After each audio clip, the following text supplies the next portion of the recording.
നമസ്കാരം. റാഫ്റ്റോക്ക് ഫുട്ബോളിലേക്ക് എവർക്കും സ്വന്തം. ബ്രസീൽ പൊട്ടി. ഫ്രാൻസ് 2-1 ബ്രസീലിനെ പരാജയപ്പെടുത്തിയിരിക്കുന്നു. അതും 10 പേരെ വെച്ചാണ് രണ്ടാം പകുതിയിൽ പ്രധാനപ്പെട്ട ഭാഗം അവർ കളിച്ചത്.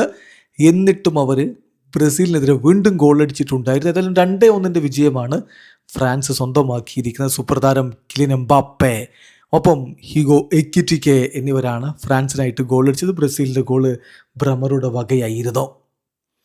US വെച്ച് നടന്ന മത്സരത്തിൽ ബ്രസീലിൻ്റെ മുന്നേറ്റങ്ങൾ നയിച്ചുകൊണ്ട് ഗബ്രിയൽ മാർട്ടിനെല്ലി, മാത്യസ് കുഞ്ഞ, വിനി ജൂനിയർ, റാഫീഞ്ഞ എന്നിവരൊക്കെ ആദ്യ ലെവലിലുണ്ടായിരുന്നു. മറുഭാഗത്ത് കിലിയൻ എംബാപ്പയും ഹ്യൂഗോ എക്കിറ്റിക്കയും ഓലീസയും ഓസ്മാൻ ഡെംബലയും ഒക്കെ ചേരുന്ന മിസൈൽ ആക്രമണ നിരയുമായിട്ട് ഫ്രാൻസ് ഇറങ്ങി. തുടക്കത്തിൽ ഫ്രാൻസിൻ്റെ ആധിപത്യമാണ് നമ്മൾ കണ്ടത്. ബ്രസീൽ അത് ഡിഫെൻഡ് ചെയ്ത് നിൽക്കാനാണ് ആദ്യ പകുതിയിൽ ശ്രമിച്ചത്. പക്ഷെ മധ്യനിരയിൽ വെച്ച് ബോൾ നഷ്ടപ്പെട്ടു ബ്രസീലിന്. അത് കൃത്യമായിട്ട് ക്യാപിറ്റലൈസ് ചെയ്ത് ബോളുമായിട്ട് ഓടിക്കേറിയ ഫ്രാൻസ് 32ാമത്തെ മിനിറ്റിൽ എംബാപ്പയിലൂടെ ലീഡെടുക്കുകയായിരുന്നു. ഓസ്മാൻ ഡെംബലെ കൊടുത്ത പന്ത് മനോഹരമായിട്ട് ഗോൾ കീപ്പർ എഡേഴ്സൻ്റെ തലക്ക് മുകളിലൂടെ വലയിലേക്ക് എത്തിച്ചു കിലിയൻ എംബാപ്പെ. ഗോൾ മടക്കാനുള്ള ശ്രമം ബ്രസീൽ നടത്തി, പക്ഷേ പ്രത്യേകിച്ച് ഒന്നും സംഭവിച്ചില്ല ആദ്യ പകുതിയിൽ ബ്രസീലിനായിട്ട്.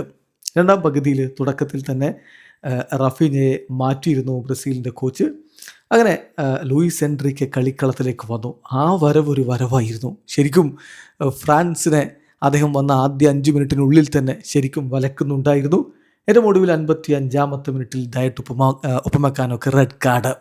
വെസ്ലിയെ ഫൗൾ ചെയ്തു. അതൊരു ലാസ്റ്റ് മാൻ ഫൗളാണ്. കാരണം ഒരു ഗോൾ അവസരം ഡിനൈ ചെയ്തതാണ്. റഫറി ആദ്യം യെല്ലോ കാർഡ് കൊടുത്തു, പക്ഷേ പിന്നീട് വാറൊക്കെ നോക്കിയിട്ട് റെഡ് കാർഡ് കൊടുത്തു. ഫ്രാൻസ് 10 പേരായിട്ട് ചുരുങ്ങി. ശരിക്കും പറഞ്ഞാൽ അവിടെ ബ്രസീൽ ആധിപത്യം പുലർത്തേണ്ടതായിരുന്നു. എന്നാൽ 65ാമത്തെ മിനിറ്റിൽ വീണ്ടും വളരെ അനായാസം ബോളുമായിട്ട് കയറി വന്ന ഫ്രാൻസ് എക്കിറ്റിക്കയിലൂടെ ലീഡ് വർദ്ധിപ്പിച്ചു. ഒലീസയുടെ പാസിൽ നിന്നാണ് എക്കിറ്റിക്കയുടെ ഗോൾ വിറക്കുന്നത്.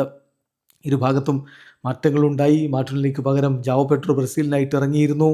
എന്നാൽ ഫ്രാൻസ് രണ്ടാമത്തെ ഗോൾ അടിച്ചതോടുകൂടി അവർ എക്കിറ്റിക്കയെ പിൻവലിച്ച് ഡിസേർഡോവിനെയും കിലിയൻ എംബാപ്പയെ പിൻവലിച്ച് തുറാമിനെയും കളിക്കളത്തിലേക്ക് വിട്ടു. മറുഭാഗത്ത് ബ്രസീലും മാറ്റങ്ങൾ വരുത്തി. വെസ്ലി പിൻവലിച്ച് ഇബാനസ്, കുഞ്ഞക്ക് പകരം ഇഗോർ, തിയാഗോ, ആൻഡ്രി സാന്റോസിന് പകരം ഡാനിലോ എന്നിവരൊക്കെ കളിക്കളത്തിലേക്ക് വിട്ടു. ബ്രസീൽ നിരന്തരം ആക്രമണങ്ങൾ നടത്തിയതിനൊടുവിലാണ് ബ്രമറിലൂടെ ആ ഗോൾ. ഇതൊരു സെറ്റ് പീസിനെ തുടർന്ന് വന്ന പന്തായിരുന്നു. മനോഹരമായിട്ട് അത് പെനാൽറ്റി ബോക്സിലേക്ക് ഉയർത്തിക്കൊടുത്തു. ആ പന്ത് പുറത്തു പോകാതെ കാസമിറോ തിരികെ കൊണ്ടുവന്നത് ഇമ്പോർട്ടൻ്റ് ആയിരുന്നു. ഒടുവിൽ ലൂയിസ് എൻറിക്ക് കൊടുത്ത ക്രോസിൽ നിന്ന് ബ്രമറുടെ ഗോൾ പിറക്കുന്നു.